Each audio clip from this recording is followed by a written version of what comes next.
IPL का जिक्र किया। जी जी।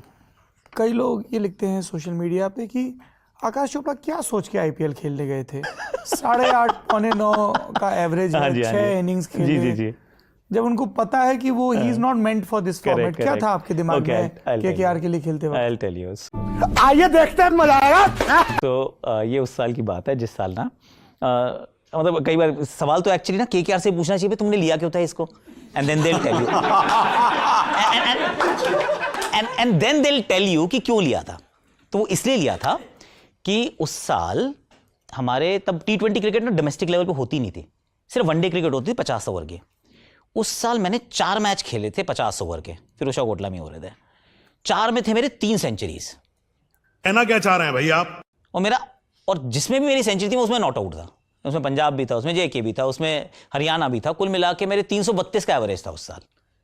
तो 332 का अगर एवरेज हो और आप 100 पे 100 पे 100 मारे जा रहे हो, एक वो सीजन आपका रहा है जिसमें आपने 1500 रन बनाए हुए हैं, तो बंदा कहता है यार ये तो अभी जिस तरीके की फॉर्म में है देयर इज अ पॉसिबिलिटी कि आप इनमें इन्वेस्ट कर सकते हो और ये अच्छा करेंगे। ये उनका पॉइंट ऑफ व्यू था, इस वजह से, नहीं तो कोई पैसे तो किसी को नहीं देता। बात तो सही है। तो उन्होंने इसलिए रखा। अब मैंने क्यों खेला? मैंने इसलिए खेला कि मुझे लगा कि मुझे करना चाहिए यार। कोशिश नहीं करोगे तो फिर पता कैसे चलेगा कि लेट मी ट्राई। कोशिश तो मुझे करनी है ना, कि अगर क्या पता इसमें गेम मैं खेल सकता हूं ऐसा भी। और गेम वैसे अगर आप मेरे वाइट बॉल के, अगेन क्योंकि ऊपर खेलने का मौका नहीं मिला तो पता नहीं होता, पर अगर 50 ओवर क्रिकेट के मेरे नंबर्स जो डोमेस्टिक लेवल पे हैं तो फिर रिस्पेक्टेबल नंबर्स एक्चुअली। 45-47 की एवरेज होनी चाहिए, कुछ 5-7 सेंचुरीज भी होनी चाहिए, तो I must have done okay. पर वो तमगा बहुत पहले लग गया था कि ये टेक्निकली ठीक खेलता है, तो ये लॉन्ग फॉर्म का प्लेयर है, इसको शॉर्ट फॉर्मेट की जरूरत नहीं है। और कई बार तो मैंने उसको बहुत सीरियसली ले लिया था कि मुझे तो ऐसे ही करना है। इनफैक्ट ये तो केकेआर के साथ भी बड़ा इंटरेस्टिंग हुआ कि केकेआर में जब सिलेक्शन हुआ उसके बाद शुरू में मैच खेलने को नहीं मिले। फिर हमारे ना उस समय T20 क्रिकेट किसी को पता भी नहीं थी। बड़ा इंटरेस्टिंग है कि T20 कैसे खेलना है ये किसी को मालूम नहीं थी। दे वर ऑल फिगरिंग आउट।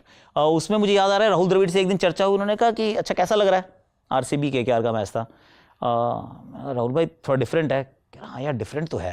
कह रहे 30 मतलब one thing Akash you have to realise, जो मैंने फिगर आउट किया है कि you should be okay to get out. क्योंकि हम सब डिजाइंड किया यार अगर फॉर्म में हो 30 पे पहुंच गए तो 50 तक पहुंचो यार। कह रहे 30 पे हो इससे फर्क नहीं पड़ता, पिछली बॉल पे चौका मारा इस बात से फर्क नहीं पड़ता, every ball try and maximise, और उसमें आउट हो जाओगे ना, आउट होना ओके है।